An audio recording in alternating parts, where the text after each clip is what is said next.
हस्तिनापुर नामक एक सुंदर गांव में आदित्य और हरिता नामक पति पत्नी रहते थे। उनका वीना नामक एक सुंदर बेटी भी थी।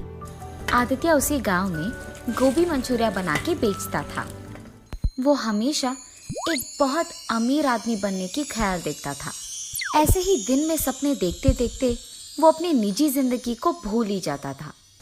एक दिन आदित्य गोभी मंचूरिया बना के उसे बेचने लगता है।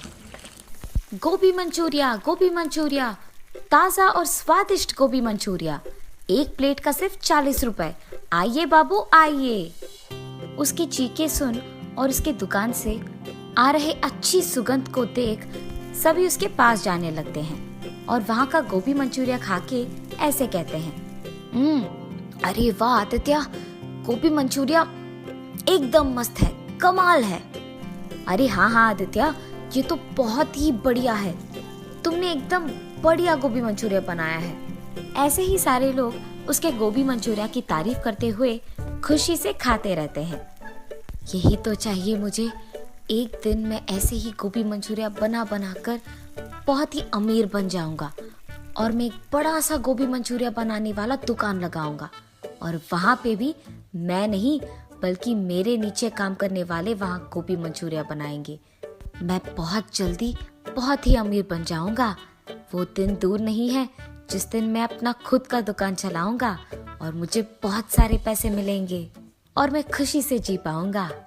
ऐसे ही वो उसके ख्यालों में खो जाता है। आदित्य, अरे ये क्या हो गया इसको? इतनी बार बुलाने के बावजूद नहीं मुड़ रहा है। हाँ, इसके बारे में ये तो सबको पता है। ये हमेशा उसके ख्यालों में खोया हुआ रहता है, दिन में ही सपने देखता है और निजी जिंदगी भूल ही जाता है।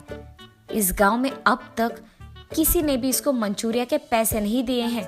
इतना खोया हुआ रहता है ये। चलो, अब इसको बुलाकर कोई फायदा नहीं है। उस आदमी के ऐसे कहने पर वो दोनों वहां से बिना पैसे दिए चले जाते हैं। आदित्य के इस बर्ताव देख उसकी बीवी बहुत चिंतित होती है। उसको हमेशा इस बात का चिंता रहता है कि ऐसे ही अगर आदित्य अपनी निजी जिंदगी के बारे में भूल कर सपने में ही जीता रहेगा तो उनकी बेटी का पढ़ाई का क्या होगा।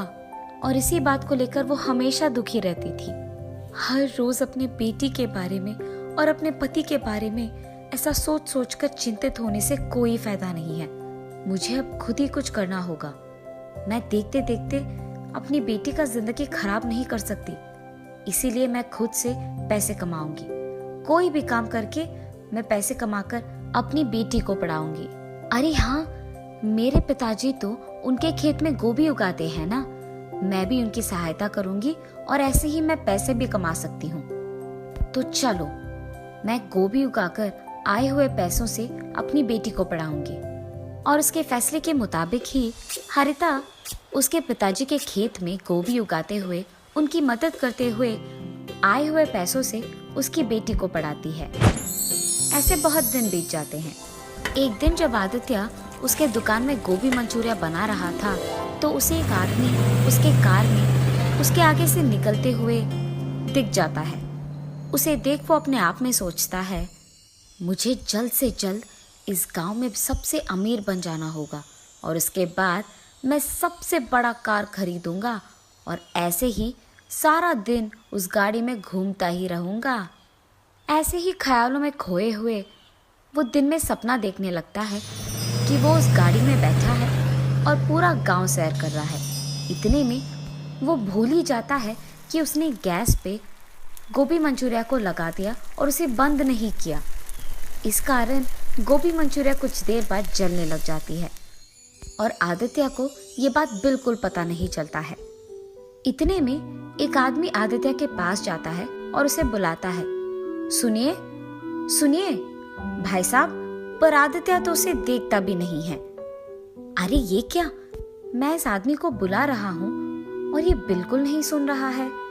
मैंने सोचा कि यहाँ आकर मैं इन्हें नौकरी के लिए पूछूंगा, पर ये तो सो ही रहे हैं और जितना भी बुलाऊं उठ ही नहीं रहे हैं। पर यहाँ और कोई भी तो नहीं है, मुझे इन्हें जगाना ही होगा।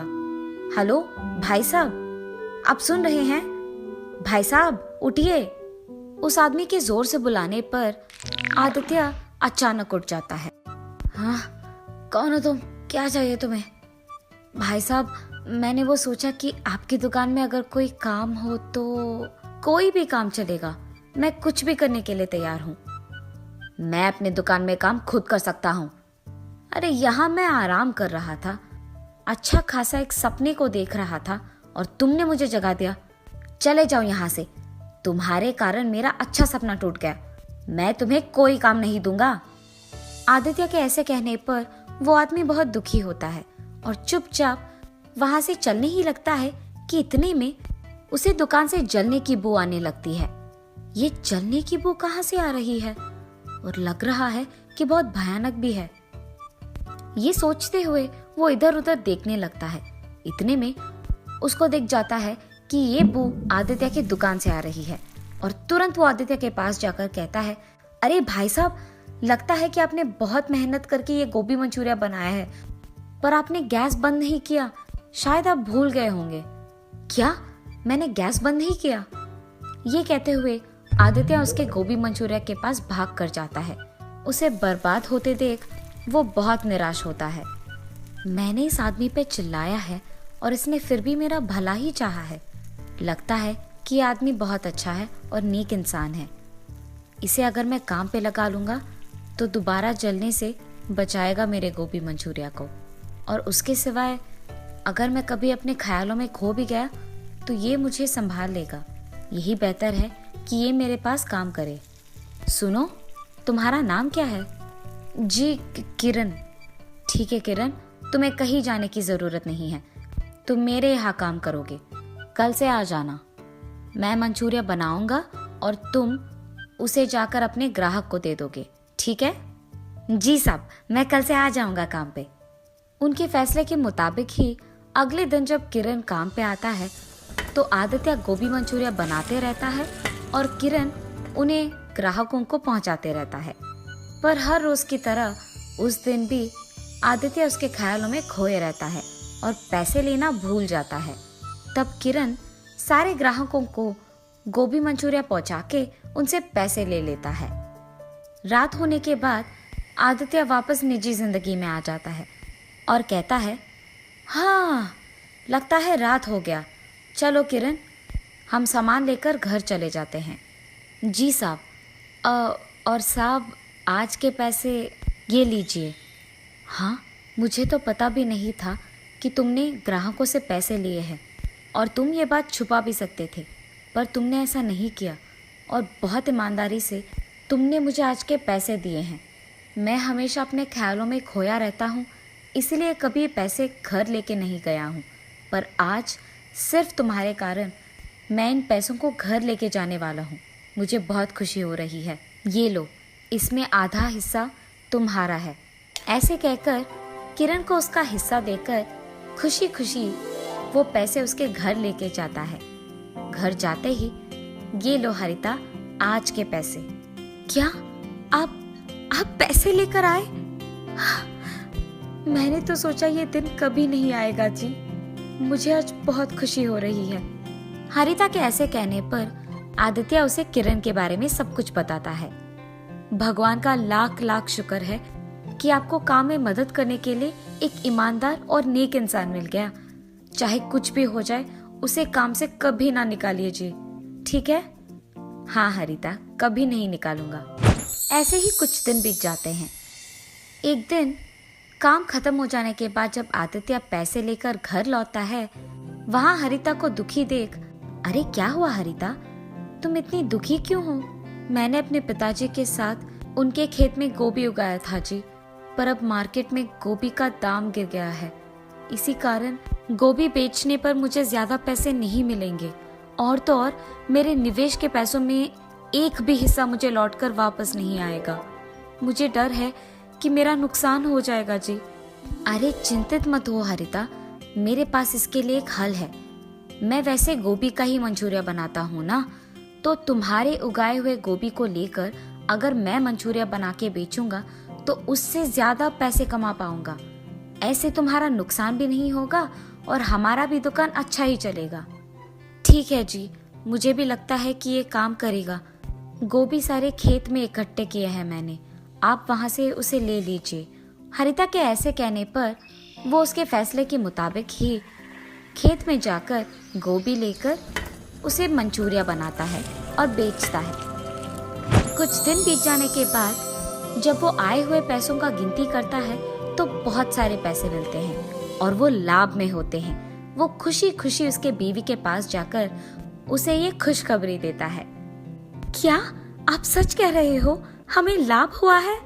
मुझे बहुत खुशी है जी। इसका मतलब तो ये है कि जब भी आप ख्यालों में खोए नहीं रहते हैं तो आपका दिमाग भी बहुत तेज चलता है। मुझे तो लगा कि आप उन ख्यालों से कभी बाहर नहीं आएंगे, पर आज आपको ऐसे देखकर मुझे बहुत खुशी हो रही है। अब से हर साल मैं अपना गोभी उगाकर आपको ही दूंगी और आप ऐसे ही लाभ बनाएंगे। मंजूर है? हाँ हरिता, मंजूर है। उसके बाद आए हुए पैसों में कुछ हिस्सा आदित्य किरण को देता है और बाकी के वो अपने दुकान में निवेश के रूप में लगाता है। आदित्य जल्द ही उसका अपना दुकान लगाकर उसमें किरण के साथ गोभी मंचूरिया बना के उसे बेचने लगता है।